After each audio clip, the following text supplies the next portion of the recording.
In 2012, I was invited to run the Ragnar. The Wasatch Back Ragnar is a relay race that covers 197.4 miles from Logan to Park City, Utah. There are 12 people to a team, and they are split up between 2 vans. Everyone on the team runs 3 legs of the relay at all hours of the day and night until the entire team meets up in Park City and crosses the finish line together. I love a good adventure, so I said yes. With 3 days' notice and no training, I filled my backpack with Gatorade, power bars, my iPod, and some sunscreen. Then I put my running shoes on, did some stretches, and headed off to meet my team. From the start, I could tell this group was going to be fun. Everyone was laid back, and we were all a mix of excited and apprehensive. When we got to check-in, I was amazed at the amount of people and how much some teams got into the race. All the vans were decorated with logos and phrases, and people were wearing crazy costumes. One man sauntered past me in Superman underwear. Not boxers, tighties. It was crazy and hilarious and inspiring. Kelly was our first runner, and our first legs of the race didn't seem too bad. Just 3 and 4 miles across a valley floor. Nothing too serious. I was runner number 9, and I was going to kick butt. I think I was a little overexcited and paced myself a little faster than I should have because I ran out of steam pretty quickly. It was hot and dry and a much higher elevation than I'm used to. That's what I told myself anyway. I got to my handoff point, slapped the relay bracelet on our next runner, and took my high fives and water from my teammates. Off to the next handoff. Cindy, our runner number 11, had our team's first really hard leg. She ran from the base of the mountain up to Snow Basin, 7.3 miles of hard uphill running, and an elevation gain of 1,830 feet. Phil, our last runner, killed his run and handed off to van number 1. Just in time for us to get some grub. After an amazing meal at a restaurant in the middle of nowhere, we made our way up to our next handoff. It was the middle of the night, and the traffic was horrible. Ragnar vans crowded the mountain road to East Canyon State Park, the next exchange point between vans. People were laying in sleeping bags out on the grass, trying to sleep before they had to run again, and the temperature had dropped. It was cold. Kelly took off again, next would be Tara, then me. At this point, I was getting a bit nervous. My next leg of the relay was a 10-mile, very hard trail run in the middle of the night. I think I left around 3 a.m., and for the first few miles, I was not happy. My inner voice sounded something like this. "You're such an idiot. Why do you do things like this? It's the middle of the night, it's freezing, and you're out running with a bunch of crazy fanatics. You didn't even train, and you are gonna die tonight." This went on for the first little while. It was compounded when I ran past a trailer park in the middle of nothing, in the pitch black, and realized there were no runners I could see ahead of me, and no runners I could see behind me. Then my thoughts sounded something like this. "This is so unsafe. You really are an idiot. There's probably a rapist hanging out in his trailer waiting for a stupid girl runner to come along by herself."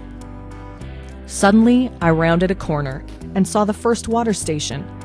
That meant I'd already gone 2 miles. Only 8 more to go.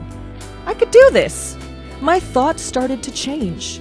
It's freezing, but I'd rather be running in the cool night air than in the hot, dry sun.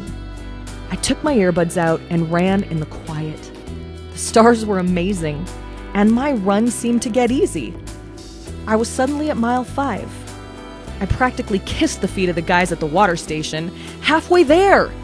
I started thanking God for this incredible experience, and the stars and the reflection of the lights in the lake I was running past. It seemed so strange to me that my run from hell became overwhelmingly spiritual. It was miraculous. I was reveling in this 10-mile experiment. And then something else happened. Mile 8. Right about the time I hit the 3rd watering station, my body hit a wall. My feet hurt, my knees hurt. I was cold and really tired. I had no energy left, and there was still 2 miles to go. I started to walk. While I was walking, people started to pass me. A man ran by me and yelled, "Good job, keep it up." It made me feel a little better. Another gentleman asked me how I was doing.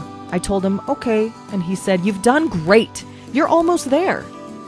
These little pep talks from complete strangers whizzing by gave me courage.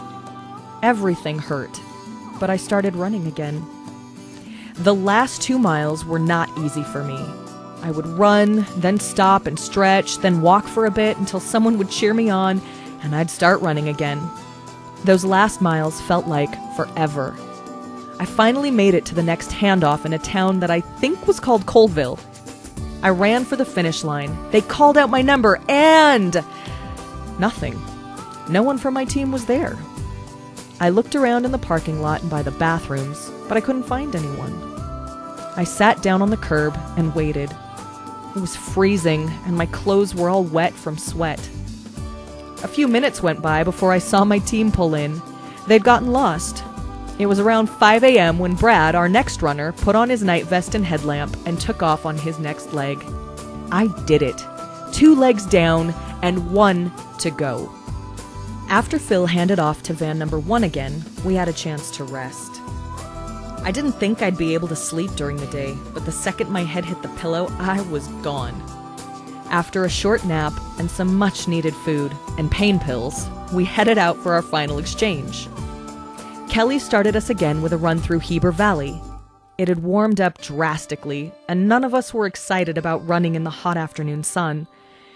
And if that wasn't bad enough, the portable toilets were brewing in the sun as well, which is always a treat. Nothing like 10 portable toilets and thousands of runners hyped up on caffeine. Ugh. My run was coming up. Tara would hand off to me in midway. I started my 4.4 final run called You've Got to Be Kidding Me, which I'm glad I wasn't aware of before I started. I took off and I felt really good. I distinctly remember thinking, my body must be getting used to this. I made a turn past a golf course and began my ascent up a canyon into Wasatch Mountain State Park. It was all uphill, but I had anticipated that. Still feeling good, I continued to climb up the hill. It got pretty steep, so I had to stop and walk. Most of the runners had to stop and walk. I was doing all right, and my van support was amazing.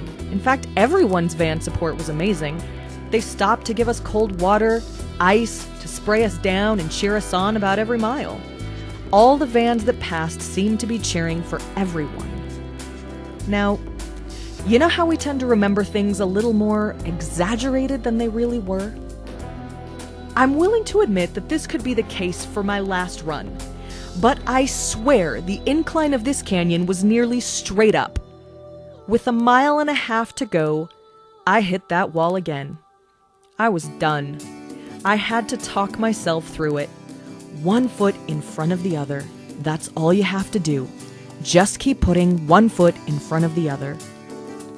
At my last mile, my teammates got out and hiked with me to my finish line. Phil literally got behind me and pushed me the rest of the way. I was so grateful for them. I handed off to Brad, and he left to finish Ragnar Hill. By the time I finished my last leg of the relay, I had run over 17 miles. At that point, we took a shuttle into Park City and waited for the arrival of our last runner. We joined Phil at the finish line. The arena was packed, and everyone was excited and happy, partly because they had done it, and partly because it was finally over. After pictures at the finish line, we headed back to our van. The smell in the van was less than desirable. When we opened the doors to get in, we all looked at each other and started laughing. Ah, the smell of a Ragnar van, with its aromatic combination of stinky pits, sweaty socks, salt, and caffeine. Good grief. Ugh. So what did I learn from all of this? I learned that the human body, trained or not, is capable of incredible things. It is absolutely amazing, but not as amazing as the human spirit. When the body is finished and is given up, it's the spirit that makes it move. When the body has done all it can do, all it takes to keep it going is someone yelling, "You've got this! You're almost there! Good job!"